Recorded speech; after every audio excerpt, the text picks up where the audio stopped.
What is a chef's work? Essentially to make people happy. How do you create all this and put all this on a plate? To do that, a chef has to travel, a chef has to immerse, a chef has to assimilate, connect. It is only then that you get all the inspiration, and where better to do this than in a beautiful place like this at the Glenburn Tea Estate with all its sublime beauty, and with fellow chef professionals, bonding over food, nerding over ingredients, cooking together. This was the thought behind. One was to showcase the religion, bring it to the forefront. The other is just to put people in a creative bubble and then see what happens. That's the whole idea of this chef's retreat.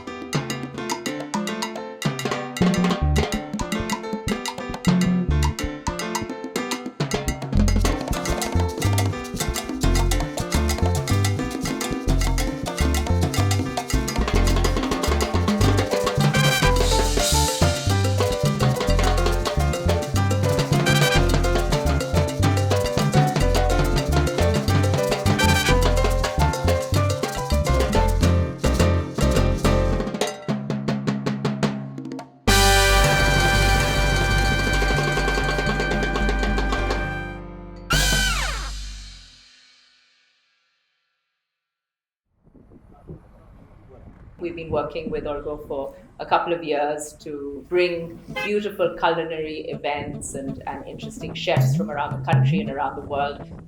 Chefs Retreat was a brainchild of Argha Sen and Chef Shaun Kenworthy and Anshuman and myself. We wanted to bring out the potential of the local ingredients that you get over here and create kind of a culinary adventure that would take people into the local ingredients that they may not find in their parts of the world or their cities. And we spent one night in Kalimpong simply because we wanted to expose them to a market that was very vibrant. And the Kalimpong heart has all these farmers coming in from the whole region with their fiddlehead ferns and their simrai, and also the whole focus on fermentation, because that's a very big technique that people use over here. The making of cheese, churpi, Kalimpong cheese. So we worked with a very talented chef called Ishta in Kalimpong, and she did a fermentation workshop for us.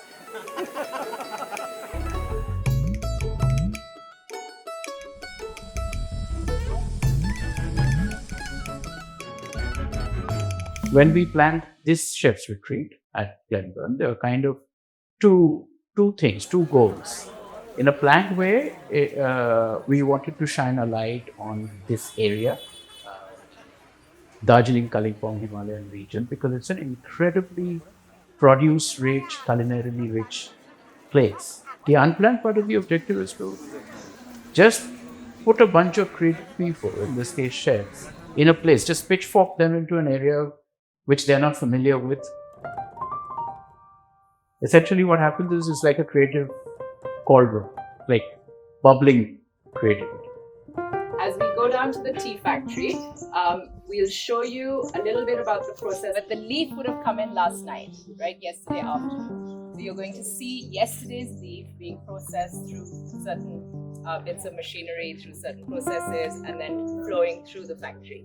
And then we'll end with a tea tasting session. In the sort of 1840s, the Emperor of China said, enough is enough, we're going to stop this. And that's when the British were forced to come to India. They found a wild tea plant in Assam and they smuggled this tea out, and that's how tea came to India. Otherwise, before that, it was all China. And they were the ones that really developed tea as this very exotic and wonderful Japan drink. did have some tea as well, right? That went later. That also came from China.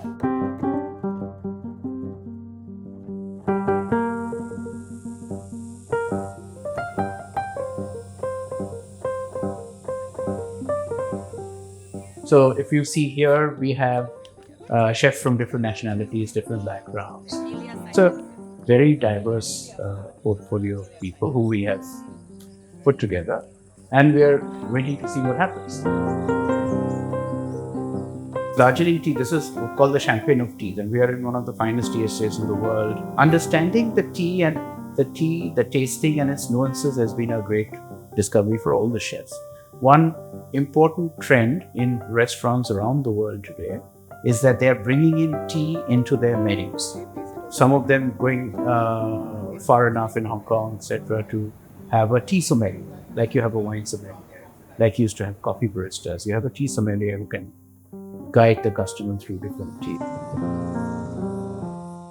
The entire process, nothing is mixed into the tea. Yeah. Whether it's an oolong tea, black tea, green tea, but basically all tea has a very high percentage of catechins, which are antioxidants, right? That's why it's so good for you.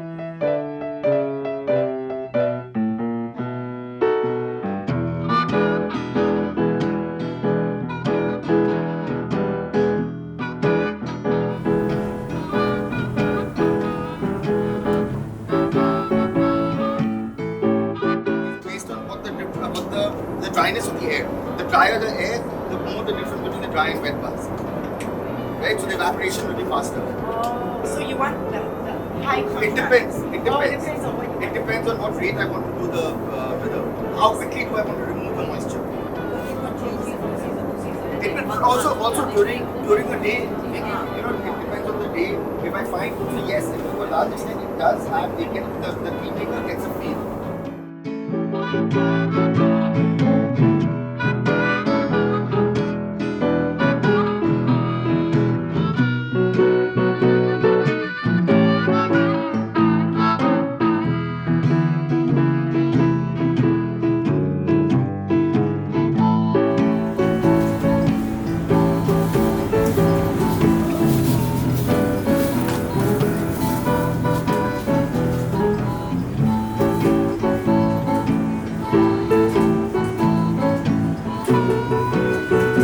Glenburn and Gormei have planned this thing right from the beginning, and we always knew that we wanted to do it at the Glenburn Tea Estate.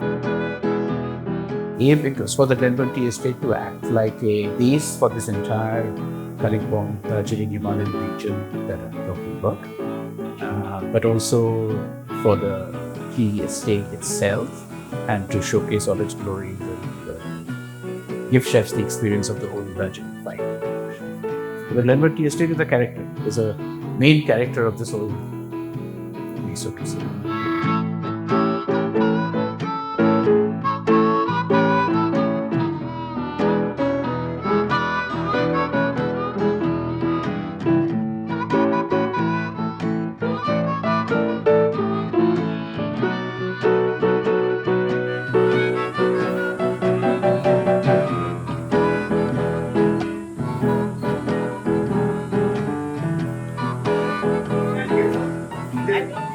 There's a green tea cellar. That's nice. Yeah, so a good green tea would taste nice. A bad tea would taste like medicine.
A chef is a creative person, so it all goes like an artist, like a poet, like a painter. If a writer is going to the mountains and he's writing, he may not be writing about the mountains in his next novel, but something there is inspiring him. Maybe the open air, maybe the fresh mountain air is inspiring him to write a very fresh, breezy kind of novel. I'm just giving an example of how creative minds work.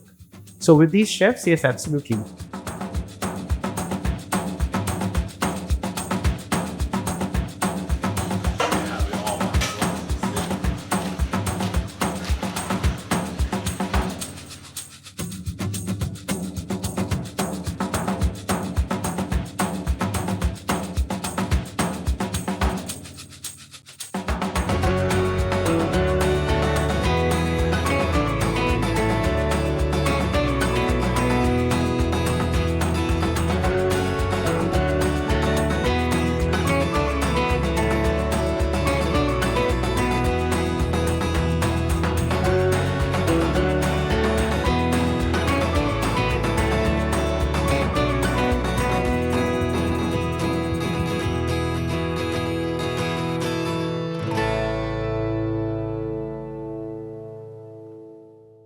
So there's been a lot of camaraderie, there's been a lot of exchanging of techniques, exchanging of ideas, different ways to use local ingredients. And everybody's looking very inspired. And today we're heading up to this orchard that we have up the hill where we'll be doing a traditional Nepali meal.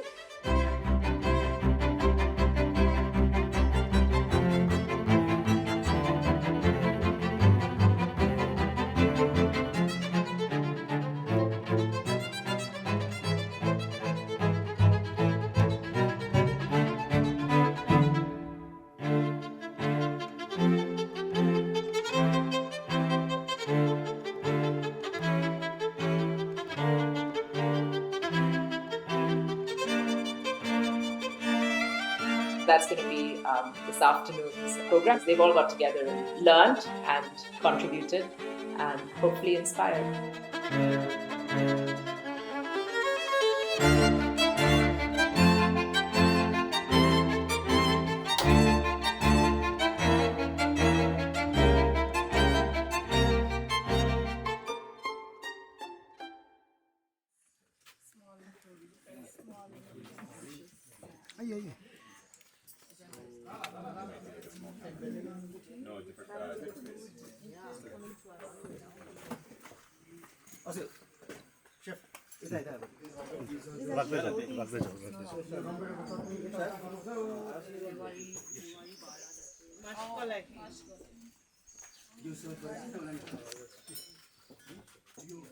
So I think all of them are taking back in different ways, and we'll actually be in touch with them to see what they're, how they're using what they're taking. One of the interesting things is that quite a few of them have told us we'd love to come back next year again, and maybe in a different season, so where we get some other inspirations. So I think they're taking back ingredients, but they're taking back experiences, they're taking back inspiration, which is what I was referring to right at the beginning, that they are in the business of creating happiness on a plate or in a glass. And the fuel for that and the inspiration for that comes through these kind of activities.